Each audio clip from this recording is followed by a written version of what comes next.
Today we'll look at shooting directly on photo paper, a photo of Mount Everest, and the May Slack challenge is over. And it's the big reveal of the photos that I've chosen to talk about. This is Tips from the Top Floor, episode 866 from May the 30th, 2019. Tips from the top floor, tips from the top, alright, from the top floor. Hey, hello, welcome, it's Chris, and I'm back. Last week, I had to skip last week because I was in southern Germany on our annual Abbey workshop, which is, it's this event. I've talked about this here so many times now. I think we've done this for the 11th or 12th time now. I think 11th time. Anyway, it's all a blur because we were 29 people in total, and we spent 1 week under one roof in this old abbey, which is now kind of an educational facility. And, well, what you do there is you do photography, you eat, you sleep, and you repeat. So people stay there. There's like rooms, single rooms, double rooms, and very good kitchen. So, yeah, they do a really good job in taking all the obstacles out of your way so you can concentrate on the thing that you came there to do, which was photography. And it's a very intense week. We kind of split the group up into smaller groups. This time we had 8 different groups, and they will then, for the week, next to some classroom stuff, they will work on photo projects. They pick out projects that they want to work on, and in the end, on Friday, they present the photo projects, not just in front of the group, but in front of the other classes that also happened there. There were 3 parallel classes. One was on wood sculptures, one on calligraphy, and one on some printing technique. So people doing lots of creative stuff there, and in the end, I think there were like over 70 people in the house, and we ended up presenting, and the groups were like, some new people in the groups were kind of very excited. Some of the ones who have been to that workshop for more than just once kind of knew the routine of it, and it was great. It worked out so well. The projects were wonderful, and there's a video that my co-host Boris, he posted that on YouTube. I'll find this and link that in the show notes so you can get at least a little idea on what this week was like. There's one interesting thing that we changed a few things around. We do that every year, but there's one thing this year that I changed, which kind of makes me happy.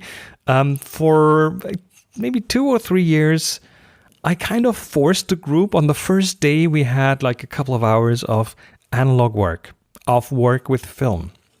And for that, I 3 years ago, I went on eBay and I bought, 20, 25 old box cameras. That's the ones that take roll film, 120 film.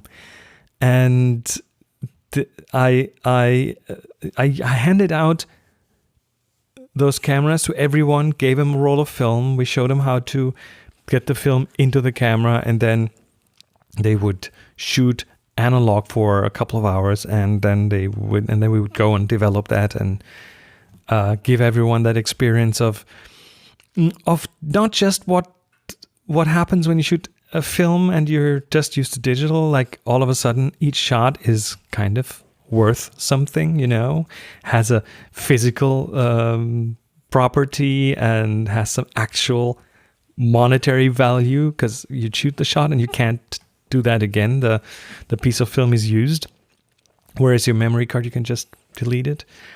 And that was a very new experience for most of the participants, and some of them were really kind of almost pissed off. It's like, what am I supposed to do with this? I shoot digital.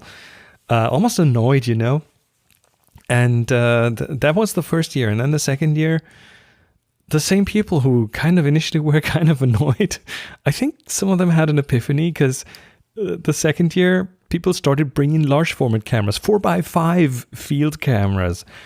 And then this whole thing took off, and it has become, from a digital photography workshop, this little exercise, and of course what's happening in the whole field of photography, all that together has kind of made this from a digital photography workshop into a photography workshop. So what we did this year is I canceled that. I skipped the handing out the box cameras and forcing everyone, because people kind of do this by themselves now. There is a certain amount of film photography on that workshop. Just one example. One group did a project where they set up, well, first of all, they set up an old camera, an Indian camera from India, and with a big fat 500 millimeter lens, and the format is, I think, 18 by 24 centimeters, big, large negative format. And that camera, and they wanted to shoot portraits with that camera, so all film based. So of course they had to set up a dark room first, and then which they did. We found a room that can be darkened down. That was the second year that someone set up a dark room. But now film at that format is either not available or expensive, so they decided to shoot on photo paper. Now, if you've ever shot on, if you've ever used photo paper, you might know that black and white photo paper is very low sensitivity. We're talking, I don't know, ISO 2 to 4, ISO 3 probably. So if you put that into a camera instead of film, which is ISO 100, 200, 400, then you need a lot of light. And that's what they did. They set up a 1000 watt second system. And then they developed that, and that ended up being a negative on paper, which is great. Now you have a paper negative, but how do you make this into a positive? Well, you just copy it. You put that on top of an unexposed photo paper, like the front to front, and you put that under an enlarger, all in the dark or under red light. You put a sheet of glass on top to make them touch and hold together, and then you expose that for, I don't know, I think they did a 2-minute exposure or something, and I think they used multi-grade paper, set it to hard gradation.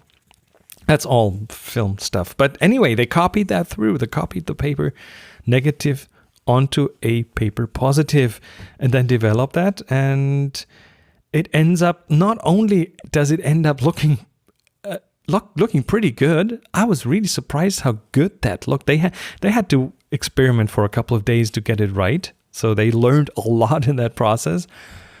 But also the benefit is that you get the same kind of thing at a fraction of the cost of what film would have cost, you know.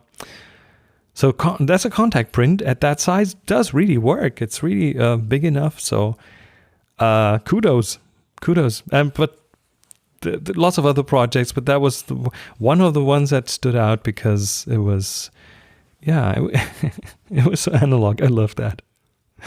So yeah, this annual workshop went from digital photography to photography, which is very satisfying to me. So much fun to experience.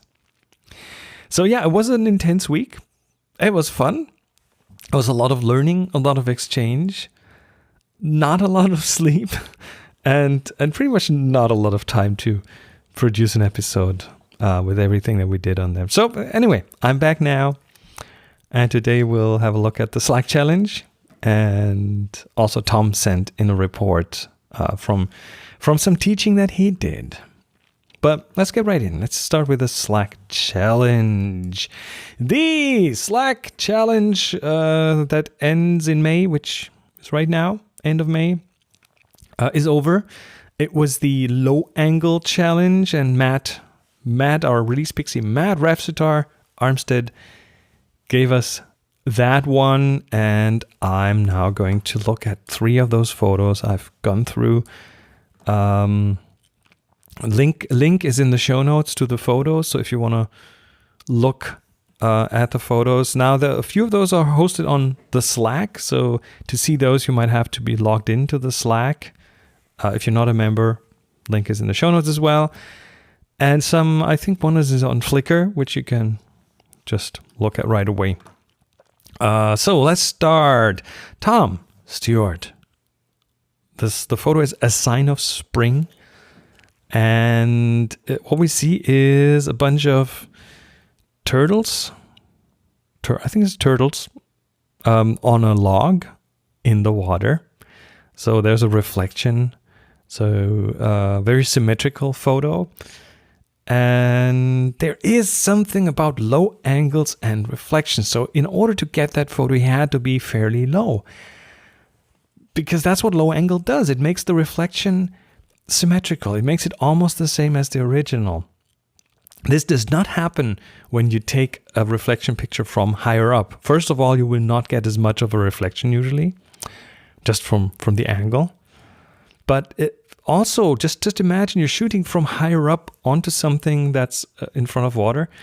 You will see that thing from above with your camera, and then in the reflection you will see it from below.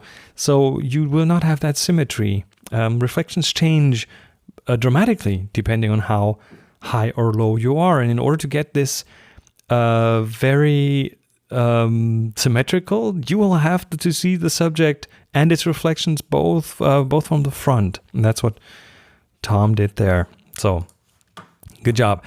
Second one is by Adrian Chitty. Title is Basket Weaver. And by the way, thanks all three of you for titling your photos. It's a thing. I love photos with titles. Basket Weaver, and that's what we see. We see someone weaving a basket, but it's shown in a very specific way because first of all, it's in black and white, and that kind of simplifies everything, and it takes out color distractions, and that works well for me. Then it's shot from the perspective of the basket. So the basket is in front and it's in focus, at least most of it.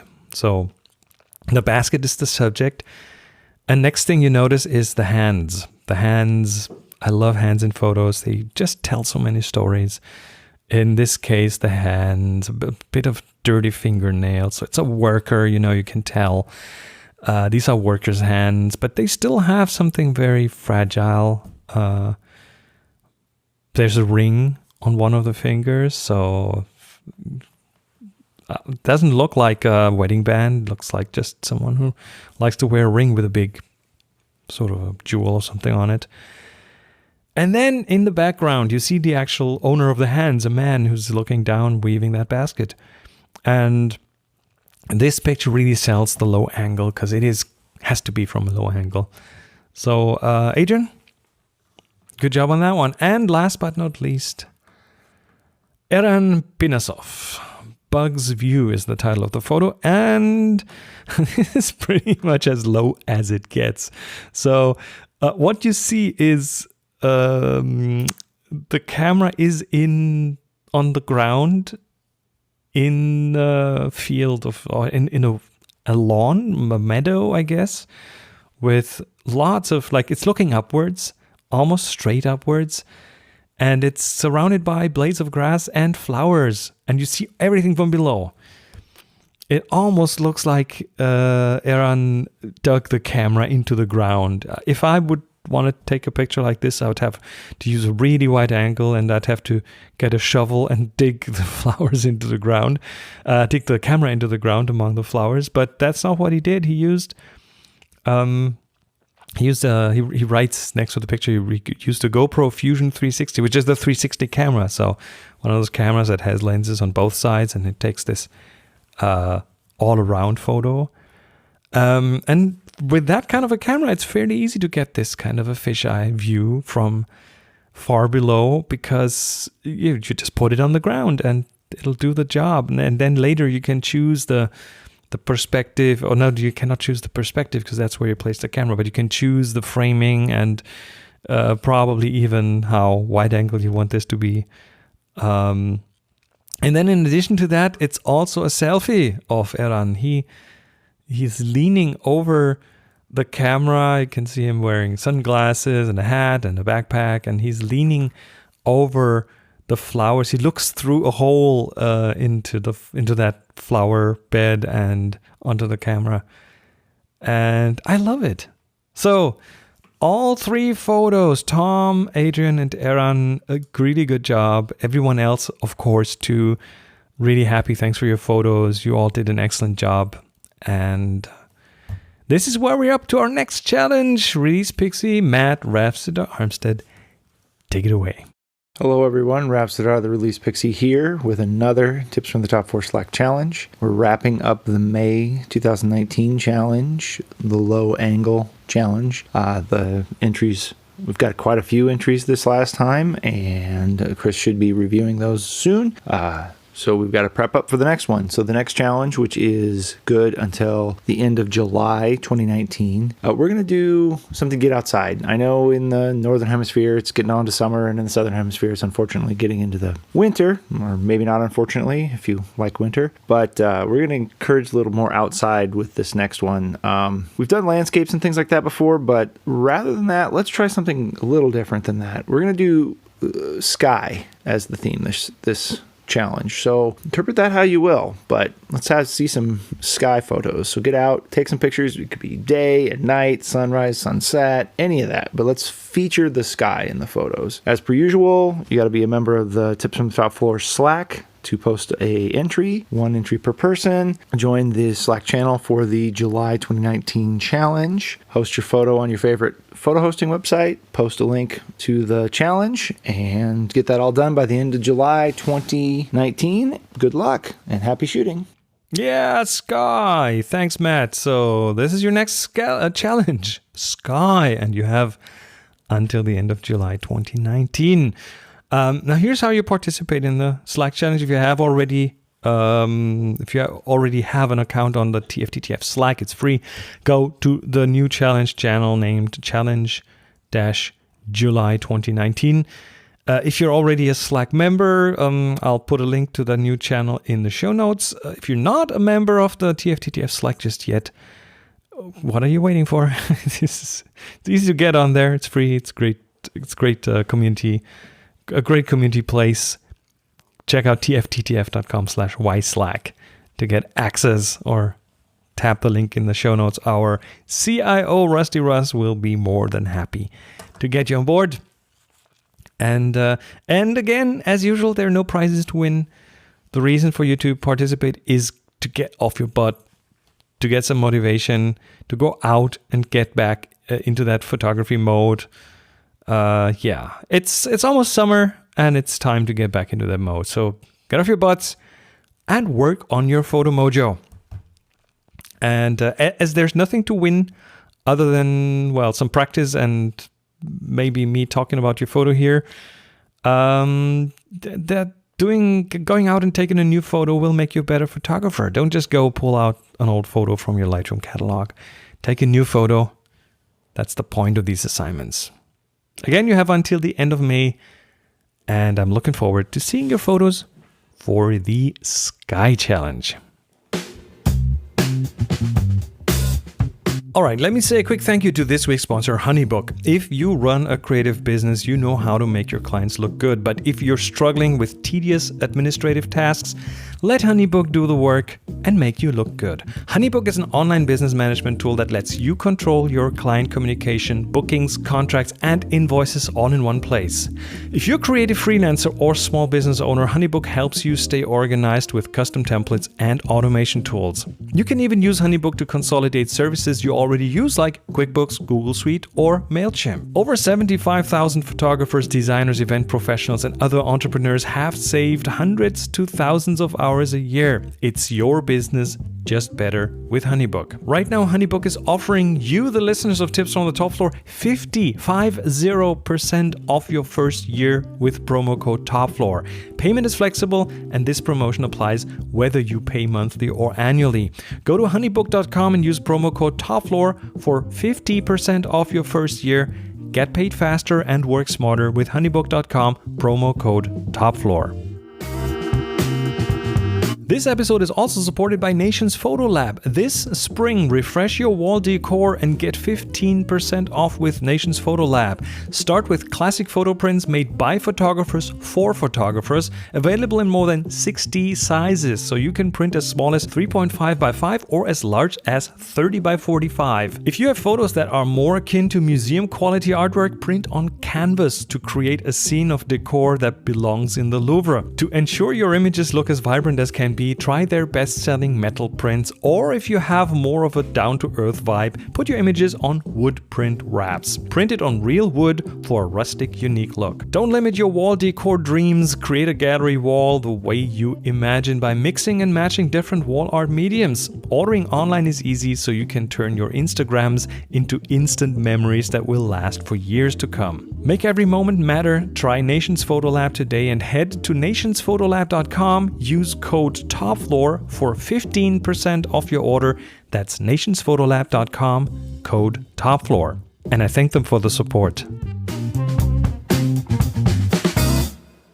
Hi, Chris. It's Tom Stewart from Ontario, Canada. Thank you so much for allowing me to use some of the content from your wide-angle photography book. As requested, here is a bit of background and a quick summary of the presentation. We have a small camera club and rely on our more experienced photographers to present a topic for the benefit of the other members. I was asked if I could do a presentation on wide-angle photography. I primarily use my own knowledge and pictures to illustrate the topic, but it was wonderful to have your book as a reliable resource to confirm and expand on the various aspects. Our camera club is made up primarily of casual but keen photographers, and they enjoyed seeing the benefits of using a wide-angle lens to capture a scene. I showed examples of using it with and without a foreground element so they could see the need to avoid just capturing the far-off mountain range. On that note, they benefited from seeing the picture of you in front of Mount Everest and how such a large mountain can appear so insignificant. I talked about the vertical and depth distortion which can occur, how to compensate for it in the field and in post-processing, as well as how to use it creatively. We then went outside with our cameras to put some of the theory into practice. Our members enjoyed the information, and it will be interesting to see what wide-angle pictures show up in our monthly review at the next meeting. Thanks again for your permission and for the podcast.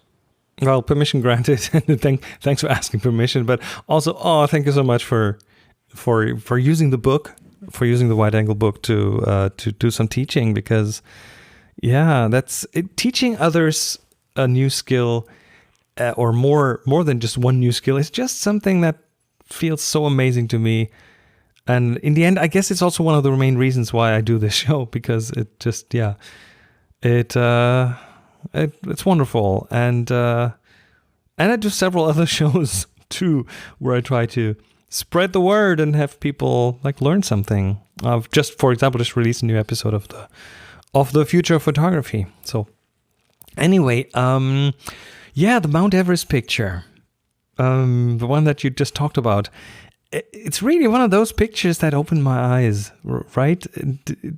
Always, every year I learn something new about photography. But yeah, this one was special because, I love that picture. It's, how can you not love a picture with you and your best friends and Mount Everest in the background, right? So there's Mount Everest and then John and Monica and myself. And we're all quite scruffy after like a week or longer of camping out in the Himalayas, with our Sherpas helping us, making sure this works out for us. Great experience in Tibet. I was in Tibet. Which is the northern side of Mount Everest. Mount Everest has several sides and 3 base camps, 1 in Nepal and 2 in Tibet. But that's the northern one. That's kind of one of the most used ones. Actually, let me make that the title picture of this episode. So if you don't have the wide-angle book, you can just have a look on the website, tfttf.com/866. That's where you'll find the picture as the header. So the story of the picture is that here we are camping out near the think it's the Rongpu Monastery, which is a Tibetan Buddhist monastery. And from there, it's only a few kilometers up to Mount Everest Base Camp. So we're pretty close at this point. And then John, Monica, and I, we thought it would be a great idea to do a quick photo, a quick group shot of the three of us with Mount Everest in the background. So I think let me see. We recruited one of the group members. I think it was Thilo, I guess. And I handed him my camera, which was the Canon the Canon 5D Mark II with I believe the 24-105 on it, which was on that tour, it was the one lens I had on most of the time. And I believe I had kind of preset everything for him, so all he had to do is frame it and focus and then take the photo. And I believe I had set the lens to 24 millimeters because, hey, it's a landscape and it's big, and of course you shoot wide angle. And on the photo that came out, the first one, I mean, Mount Everest had almost disappeared into the background. It was really, really not there. And so, yeah, I changed a few things. I handed him the camera again, and I've had zoomed it to the extreme on that lens, which was the 105 millimeters.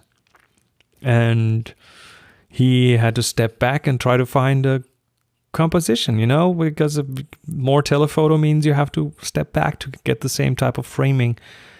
And that would have probably been right. The 105 would have probably been right, but it was too long of a focal length for him to find a spot that would work. Because just like from a geography point of view, it just didn't work out. And we also couldn't really stand in a different place. So we compromised around, I think, 50 millimeters. And the picture you see is the result, which is a photo of a pretty average sized looking mountain with us in front of it. So if I had the chance to change a few things back then, if the situation would have given us like a different geography there, then I would have used a much longer focal length to make Everest look much more prominent in the background. But hey, I think it still tells us a bit of a story. And so yeah, that's the story of this Mount Everest picture.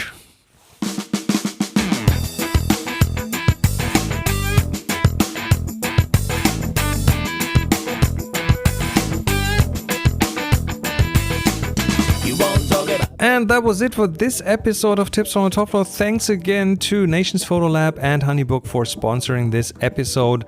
But more important, of course, are the wonderful people, you guys, who are the reason this episode exists. And here is, again, in order of the support tiers, all the patrons who supported this episode: Jeremy Kervin, Jeffrey Block, Alex Crozo, Bernhard Goldbach, Daniel Hertrich, Doug Gabbard, Ken Davidson, Marco Binder, Matt Armstead, Peter Morrow, Scott Wurzel, Tom Stewart, Eran Pinasov, Stu Silverman, Adam Bruce Horn, Andrew B., Anthony, Bartek Bosky, Chad Lee Clark, Chandra, Christopher Greenhill, Dave Smith, David Recht, Francesco Scaglioni, Greg Anastasi, Holger Krupp, James Trimble, Jim Caldwell, John Donahue, Josh Hopko, Just Me AMR, Ken Birian, Kyle Nishioka, Marvin Aaron, Michael Grunert, Peter M. Spradling, Rob Duber, Robert Goshko, Ryan Gilio, Sina Farad, Steven Sandler, Thomas Nielsen, Trevor Palmer, and Woody. Thank you all so much. If you want to hear your name here on the show,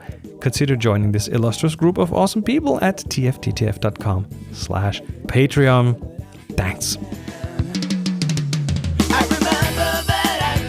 Music for the show by Jeff Smith, sound partner Enhanced Better, Kagurut Publishing, and Slack challenges by Release Pixie, Matt Rafster Armstead, Slack invitations by Chief Invitation Officer CIO Rusty Russ, and the link to get on the Slack is in the show notes. And if you want to type it in, it's at tfttf.com/yslack.